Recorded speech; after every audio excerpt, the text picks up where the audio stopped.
మన రామ్ చరణ్ గారి సినిమా కోసమే కాబట్టి ఓకే సార్ ప్లీజ్.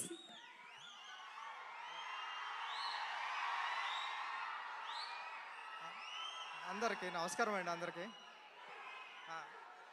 ఒక నిమిషం. అందరికీ నమస్కారం అండి. ప్లీజ్ ఒక నిమిషం. అంటే నేను ఎక్కడి నుంచి మొదలుపెట్టినా ఎక్కడి నుంచి మొదలు ఒక్క నిమిషం సార్ ప్లీజ్ మాట్లాడేస్తున్నా. అందరికీ నమస్కారం అండి.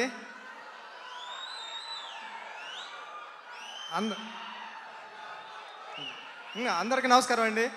అంటే నేను ఎక్కడి నుంచి మొదలుపెట్టినా చిరంజీవి గారి దగ్గర నుంచి మొదలు పెట్టాల్సి వస్తుంది. నా ఫస్ట్ మూవీ ఉప్పిన దగ్గర నుంచి మొదలు పెడితే అంటే చిరంజీవి గారు లేకపోతే ఈ నా ప్రయాణం లేదు. నేను అంతా కన్ఫ్యూజ్ అయిపోయిన అప్పుడు నేను ఏదో మాట్లాడదాను అనుకున్నాను. ఇంకేం మాట్లాడతాం అంటే మాట్లాడడానికి ఏమీ లేదండి. అంటే చరణ్ సార్ హ్యాపీ బర్త్డే. మీరు నాకు ఇచ్చిన RC16 పని నేను మనస్ఫూర్తిగా నిరూపించుకుంటాను. Thank you Charan sir. Once again many more happy returns of the day sir. మొత్తం అంతా కన్ఫ్యూజ్ అయిపోయాను నేను. ఇంకేం మాట్లాడలేను. రావు గారు సార్ మిమ్మల్ని ఎక్కువ కన్ఫ్యూజ్ చేయము. ఒక్క క్వశ్చన్. అంటే లీక్స్ ఇవ్వడానికి చిరంజీవి గారు ఎలాగో లేరు కాబట్టి బుచ్చిబాబు గారు ఏదైనా లీక్ చేస్తారా ఈ సినిమా గురించి ప్లీజ్? ఒక్క విషయం.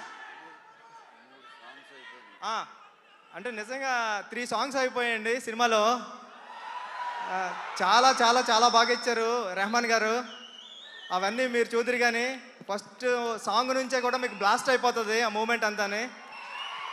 అంత గొప్పగా ఉంటుంది మ్యూజిక్ అంతా. నాకు చాలా ఇష్టం పాటలు అంటే. ఓపెన్లో చూసారు దేవి గారు అలా ఇచ్చారో, రెహమాన్ గారు కూడా ఇప్పుడు దానికి మించి అసలు తగ్గేదేలే అలా ఉన్నది.